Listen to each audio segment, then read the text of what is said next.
लोगोफोर जेब्ला आं गिबि खेब सोरखौबा मोजां मोनजेनदोंमोन बै सिख्लाया बुङोमोन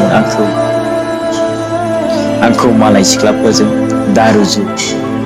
मालाय हिनजावफोरजों दारुजु होननानै आं बिसोरबायदि नङा होनना नाथाय बेबो दिनै बै सिख्लाफोरबायदि बै हिनजावफोरबायदिसो सिगाङाव मोनथिखानायमोनब्ला आं बैफोरबायदि अब्ला आं आंनि गोथार गोसोखौ बेनो माब्लाबाबो होनाय नङा बेनिखायनो बुङो सोरनोबा नंखाय अननायनि बावथिना खिथानानै सोरनिबा जिउजों दागेले लोगोफोर सोरनिबा जिउजों दागेले